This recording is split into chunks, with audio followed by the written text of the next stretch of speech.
അതായത് NSS എല്ലാ വർഷവും അവരുടെ പരിപാടികളിൽ വിശിഷ്ടാതിഥികൾ പങ്കെടുപ്പിക്കാറുണ്ട്.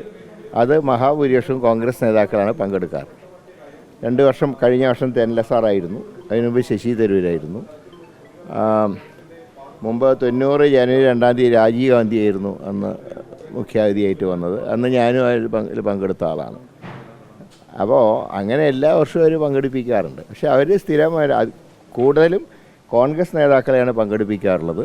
മറ്റേ BJPക്കാരധികം പങ്കെടുക്കാറില്ല, മറ്റേ CPMകാരും പങ്കെടുത്തിട്ടില്ല. അപ്പോൾ കോൺഗ്രസ് നേതാക്കളാണ് എല്ലാ വർഷവും വരാറുള്ളത്. അതിൻ്റെ ഭാഗമായിട്ട് ഇത്തവണ രമേശ് ചെന്നിത്തല വന്നു, അത്രയേ ഉള്ളൂ. അല്ലാതെ അത് ആരെങ്കിലും തഴഞ്ഞുകൊണ്ട് പുതിയ ആളെ വിളിച്ചൊന്നുമല്ല. NSSൻ്റെ ഒരു എല്ലാ വർഷത്തെയും, കാരണം ഞാൻ എല്ലാ വർഷവും അതിൽ പങ്കെടുക്കുന്ന ഒരാളാണ്, അതുകൊണ്ട് അതിൻ്റെ ഭാഗമായിട്ടാണ് വന്നത്. പിന്നെ ആദ്യം ഞങ്ങളുടെ ലക്ഷ്യം ഭൂരിപക്ഷം കിട്ടുക എന്നുള്ളതാണ്. ഭൂരിപക്ഷം കിട്ടിയിട്ടല്ലേ മുഖ്യമന്ത്രിയെ തീരുമാനിക്കേണ്ടത്. അപ്പോൾ മുഖ്യമന്ത്രിയെ തീരുമാനിക്കുന്ന ദേശീയ നേതൃത്വമാണ്. അത് രാഹുൽ ഗാന്ധി, മല്ലികാർജ്ജുൻ ഖാർഗെയൊക്കെയാണ് തീരുമാനിക്കുക. സാമുദായ സംഘടനകൾ ഒരിക്കലും ഞങ്ങളുടെ മുഖ്യമന്ത്രിയെ തീരുമാനിക്കുന്നതിൽ സ്വാധീനം ചെലുത്താറില്ല. കോൺഗ്രസിന് NSSമായിട്ട് ഒരിക്കലും അകൽച്ച ഉണ്ടായിട്ടില്ല. അതാണ് കോൺഗ്രസിൻ്റെ നേതാക്കളെയാണല്ലോ എല്ലാ വർഷവും വിളിക്കുന്നത്. അപ്പോൾ അതിൻ്റെ അർത്ഥം അവർക്ക് കോൺഗ്രസ്സുമായിട്ട് ഒരു അഭിപ്രായ വ്യത്യാസം ഒരു കാലത്തും ഉണ്ടായിട്ടില്ല. ആകെ 96 മാത്രമാണ് NSS അന്ന് ഇടതുപക്ഷത്തിനെ സഹായിച്ചത്. ബാക്കി എല്ലാ തിരഞ്ഞെടുപ്പുകളിലും അവരെന്ത് സമദൂരം പറഞ്ഞാലും അതിൻ്റെ മെച്ചം UDFനാണ് കിട്ടിയിട്ടുള്ളത്. ഈ ക്ഷേത്രങ്ങളിൽ ഈ ഷർട്ട് ഊരുന്നതുമായി ബന്ധപ്പെട്ടുകൊണ്ടേ മുഖ്യമന്ത്രിയുടെ ഒരു പരാമർശത്തിനെതിരെ വലിയ പ്രതിഷേധമാണ് പൊതുവെ NSSും ഈ യോഗക്ഷേമ സമിതിയും. അതായത് അമ്പലങ്ങളിൽ ഷർട്ടിട്ട് കയറുന്ന ഓരോ ക്ഷേത്രങ്ങളിലും ഓരോ രീതിയാണ്.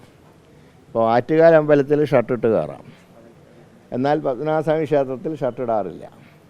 തൃശ്ശൂരിൽ മഹാഭൂരിപക്ഷം ക്ഷേത്രങ്ങളിലും ഷർട്ടിടാറില്ല. അപ്പോൾ അതുകൊണ്ട് ആ കാര്യങ്ങളിൽ തീരുമാനം എടുക്കേണ്ടത് തന്ത്രിമാരാണ്.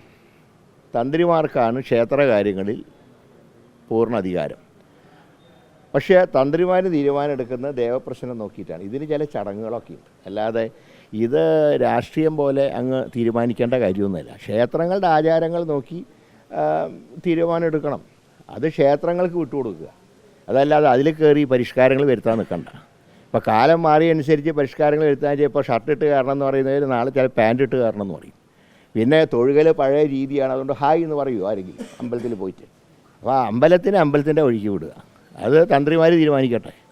ഗുരുവായൂർ ക്ഷേത്രമാണെങ്കിലും മറ്റേ ഓരോ ക്ഷേത്രങ്ങളുടെയും കാര്യം അതായത് തന്ത്രിമാർ തീരുമാനിക്കും. ഇപ്പോൾ ശബരിമല എല്ലാവരും ഷർട്ടിട്ടിട്ടല്ലേ കയറുന്നത്.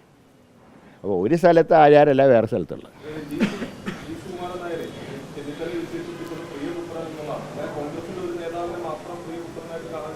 അത് അവർ തീരുമാനിക്കേണ്ട കാര്യമാണ്. പ്രിയപുത്രന്മാരെ അവർ തീരുമാനിച്ചോട്ടെ, അത് പാർട്ടിക്ക് പങ്കൊന്നുമില്ല. ഞാൻ പറഞ്ഞല്ലേ, മുഖ്യമന്ത്രിയെ തീരുമാനിക്കുന്ന ആദ്യം ഭൂരിപക്ഷം കിട്ടട്ടെ. ഭൂരിപക്ഷം കിട്ടിയിട്ട് വേണ്ടേ മുഖ്യമന്ത്രിയെ തീരുമാനിക്കാൻ. അത് ദേശീയ നേതൃത്വത്തിന് വിട്ടുകൊടുക്കുക. അത് രാഹുൽ ഗാന്ധിയും ഖാർഗെയും കൂടെ തീരുമാനിച്ചോളൂ. അത് തോന്നലൊന്നുമില്ല. ഭൂരിപക്ഷം കിട്ടും. അപ്പോൾ ആര് വിചാരിച്ചാലും പിണറായി രക്ഷിക്കാൻ ആർക്കും കഴിയില്ല. കാരണം അത്രയേറെ ഓരോ ദിവസം ശത്രുക്കളെ ഉണ്ടാക്കുന്നുണ്ട്. അതുകൊണ്ട് ഇനി ആര് പിണറായി മുഖ്യമന്ത്രിയായി കാണാൻ ആഗ്രഹിച്ചാലും നടക്കില്ല.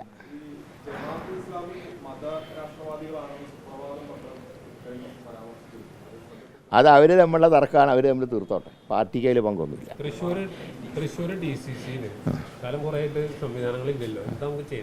അല്ല, അതിലിപ്പോൾ ഉണ്ടായിട്ടും വലിയ പ്രയോജനം ഉണ്ടായിട്ടില്ലല്ലോ. അതുകൊണ്ട് കുറച്ച് കഴിയട്ടെ, എത്ര തിരക്കൊന്നും പിടിക്കും. അല്ല, വേണ്ടാന്നൊന്നുമില്ല. അതായത് എല്ലാം ഉണ്ടായിട്ട് 3/4 ലക്ഷത്തിൻ്റെ മൈനസ് ഉണ്ടായിരുന്നു പാർലമെൻറ്റിൽ. അതുകൊണ്ട് അത്ര തിരക്കിട്ട് DCC വന്നാലേ ഇലക്ഷൻ ജയിക്കുമെന്നൊന്നുമില്ല. ഇപ്പോൾ പഞ്ചായത്തിലെ 2-3 ബൈ ഇലക്ഷൻ ജയിച്ചു സുഖമായിട്ട്, ഒരു കുഴപ്പമുണ്ടായില്ല. നാട്ടികയിൽ ഭരണമാറ്റം ഉണ്ടായി. അപ്പോൾ പഞ്ചായത്തിൻ്റെ കാര്യങ്ങൾ പ്രവർത്തകർ നോക്കും, ഞങ്ങളൊക്കെ വന്ന് സഹായിക്കാം. കാര്യങ്ങളൊക്കെ നടന്നുപോയി. ആർക്കും ആരെ വേണമെങ്കിലും കാണാൻ ചർച്ച നടത്താം. പക്ഷെ അതൊരു എന്താ പറയണ്ട, ഉടനെ നടത്തിയില്ലെങ്കിൽ അങ്ങ് ആകാശം ഇടിഞ്ഞു വീഴുന്നുള്ള അഭിപ്രായമൊന്നും പാർട്ടിക്കില്ല. അല്ല, അത് പാർട്ടി ദേശീയ നേതൃത്വം തീരുമാനിക്കട്ടെ. അത് പ്രവചിക്കാൻ ഞാൻ ജ്യോത്സ്യനുമല്ല. ഏതാ കമ്മീഷൻ എത്ര കാലമായിട്ട് എല്ലാ ഇലക്ഷനും ഞങ്ങൾ കമ്മീഷനെ വയ്ക്കാറുണ്ട്. അതിൻ്റെ ഭാഗമായിട്ടൊരു കമ്മീഷൻ വെച്ചു, അത്രയേ ഉള്ളൂ. അല്ല, ഞാൻ പരാതി കൊടുത്തിട്ടില്ലല്ലോ. പരാതി കൊടുക്കേണ്ട ആൾ ഞാനല്ല, ഞാൻ കൊടുത്തിട്ടില്ല. പിന്നെ അതിനെക്കുറിച്ച് അന്വേഷിക്കേണ്ട ആവശ്യം എനിക്കില്ല. മുരളീധരന്റെ കൂടെ നിൽക്കുന്ന കുറച്ച് ആളുകളൊക്കെ ഇപ്പൊ പുറത്താണ്. അവരുടെയൊക്കെ കാര്യത്തിൽ ഒരു തീരുമാനം വേണ്ടേ? അല്ല, ഇതിൻ്റെ അകത്തും കാര്യമായിട്ട് പണിയൊന്നും ഇപ്പം ഇല്ല. അപ്പോൾ അതുകൊണ്ട് ബാക്കി കാര്യം നോക്കാം.